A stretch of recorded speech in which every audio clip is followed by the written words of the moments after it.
They work closely with the Carnegie Mellon CERT people to coordinate response to cybersecurity threats. So if you have this, you should not only have your own internal incident response team who will understand recognizing that there's an incident, but also can contact these CERT organizations as well. So your own internal team needs to, of course, have good technical knowledge, understand the organization's security policy, and be able to have strong communications, and also receive training in incident response and investigations. They're going to be the ones who are going to be reaching out to US CERT and the Carnegie Mellon CERT people for help. Your internal incident response team. Like I said, these are people who know how to recognize, contain, communicate about, escalate any security incident that happens to you. Incident response, and the whole point of incident response is to, we think something's going on. Quick, let's investigate it, let's contain it, let's isolate it, let's stop it. If necessary, let's collect forensic evidence to prosecute somebody, and let's get back to normal as fast as we can. So we need to start containing the attack and repairing the damage as fast as we can. We'll have to isolate what's going on, preserve evidence. You need to notify appropriate authorities. If this is criminal, you need to notify the cops. If this is large-scale criminal, you need to notify the FBI. And the team should know and be practiced in the organization's incident response plan. That will include contacting legal authorities, including CERT. Everyone has a team role. There is a way to communicate internally. There's a way to communicate with management. There's a way to communicate with management. And ultimately with users. There should be a step-by-step team manual, and you can involve the outside CERT people if necessary.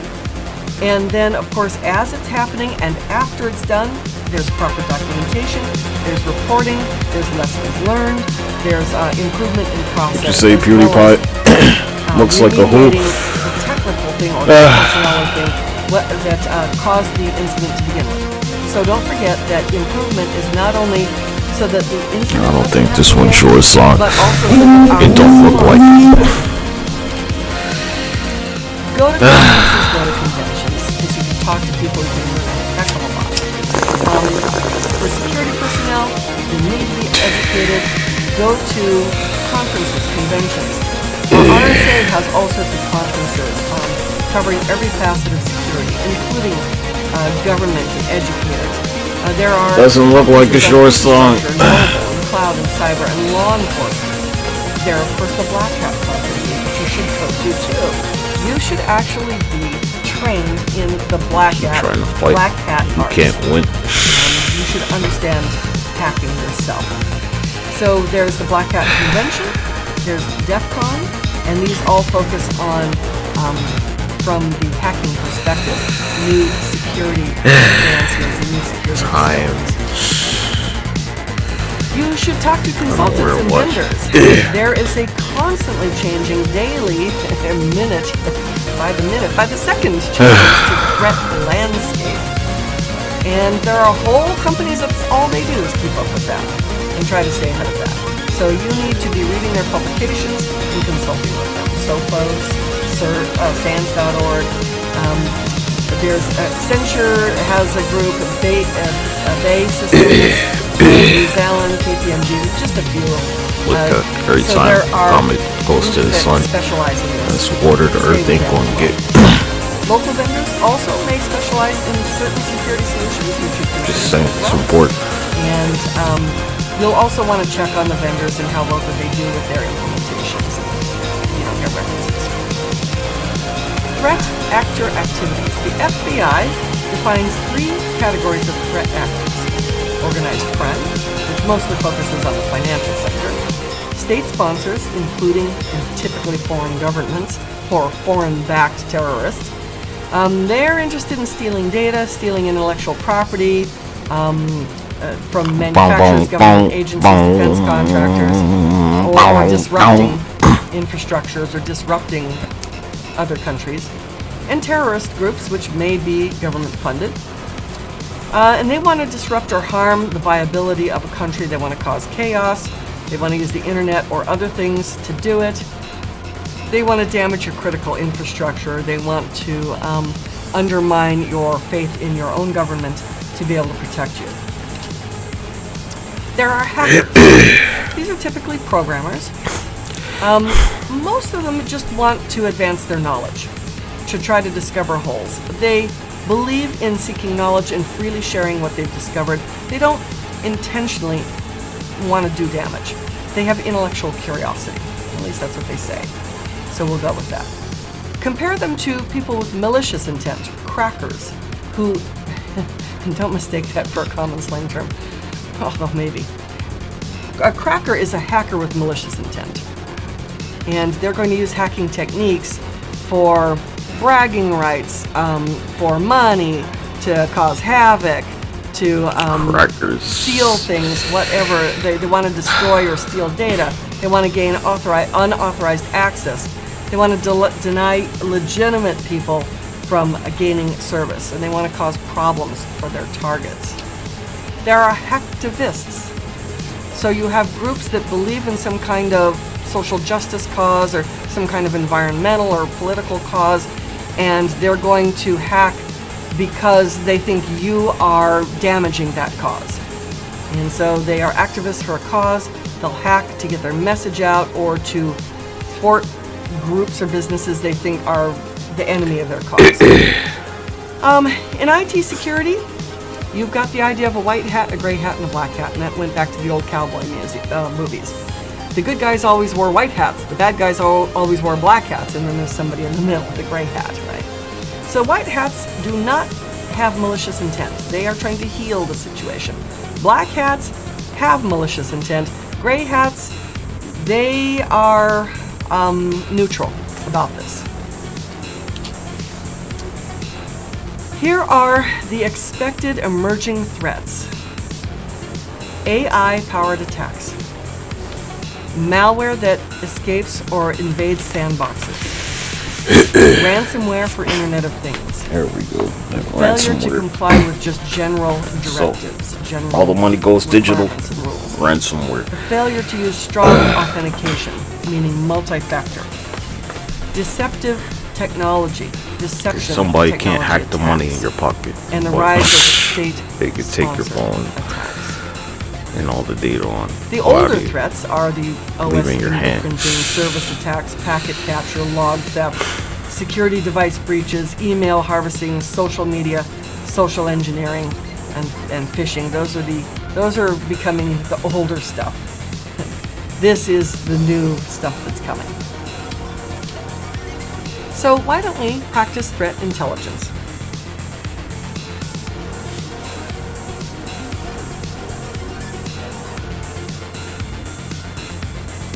One of the best places to go for threat intelligence is the SANS reading room. So let's go there. So I have my browser open and I can just back go to back, or I can type it right here. I like to do this, SANS.org threat intelligence. And let's just see what we have. So we have articles already. Cyber threat intelligence training, threat intelligence, what is it and how to use it effectively, a summit that's coming up, the reading room threat intelligence. So there's a bunch of good stuff here. Threat intelligence uses, successes and failures.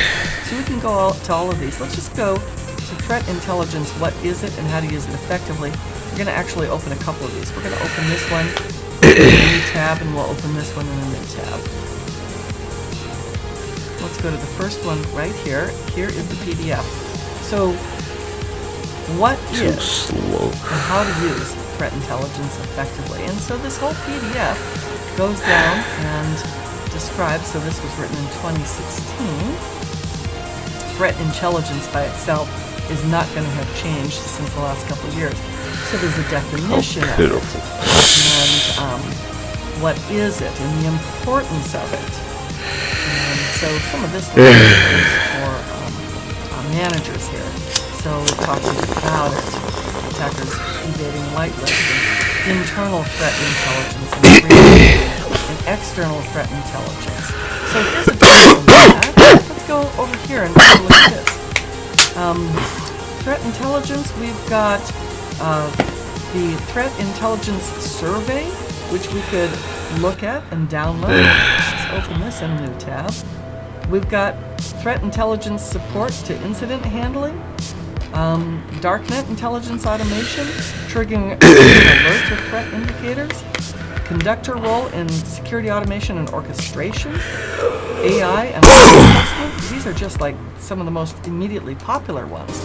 Let's look at this. So here's another one. So this was done just this year. Cyber Threat Intelligence Survey. Let's see what the surveys say. Quick executive summary, which the managers are going to want to read. And then we can see people getting their own intel, staffing in teams, supplementing staff, defining the survey. So this is some background on this. Using, let's see, so we've got acquiring and using threat intel. Where are you getting this from? So this is surveying organizations. How useful is this? And etc. So that is their surveys here. Support to incident handling. Let's take a look at this.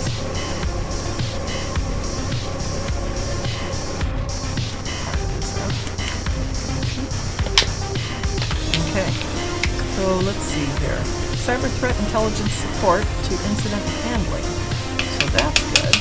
And so we talk about incident response lifecycle, intelligence, and for the intelligence cycle. This is all really, really good stuff. So you can see that with SANS.org, they've got the reading room. And by the way, let me just also show you. They've got like webcasts and podcasts and training and a bunch of stuff. I was just showing you just articles you can find. Nah, it's constantly. So what you want to do is just good business. Always keep up with the latest. And keeping up with the latest means you are always upgrading your threat intelligence. And doing online research like this, particularly at a site like SANS.org or DHS.gov or FBI, at these well-known, sort of highly mature organizations that gather all this information, this will help you see the emerging threat landscape.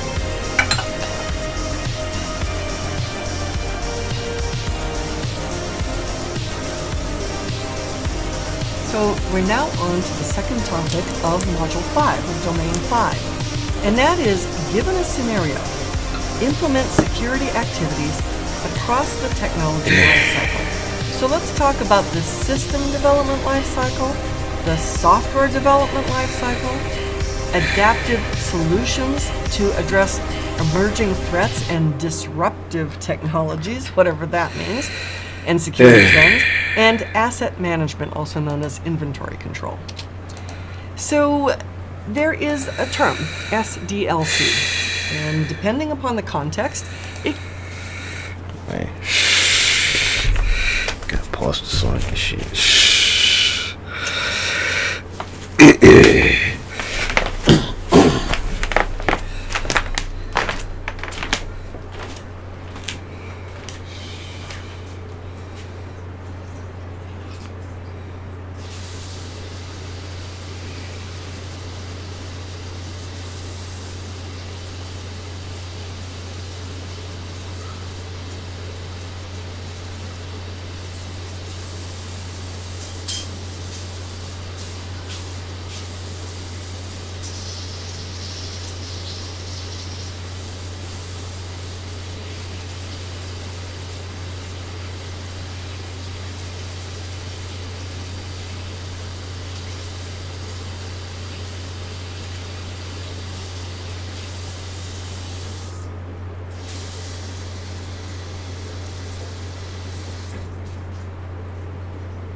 CRON juice.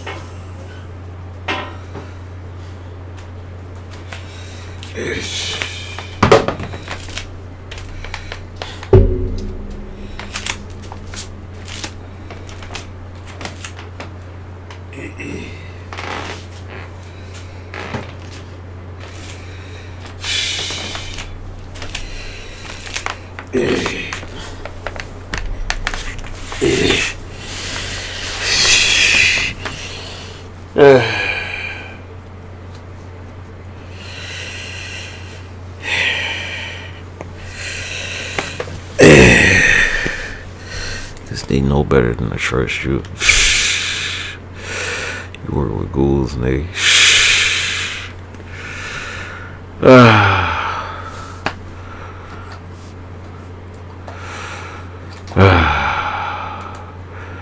trillion galaxies, nigga. I got a lot of help.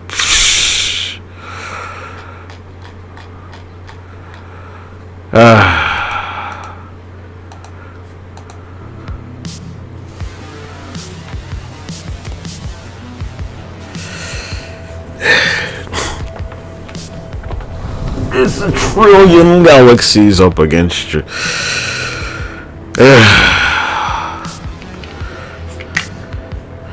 You know that. Where's my laser?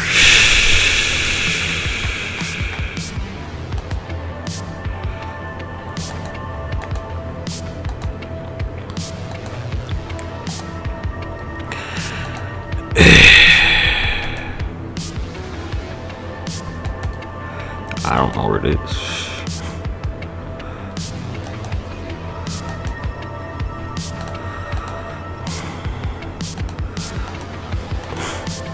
I don't think I uploaded it.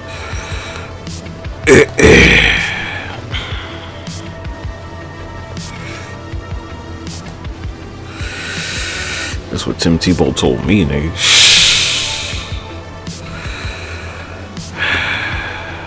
Fantastic. Saturation.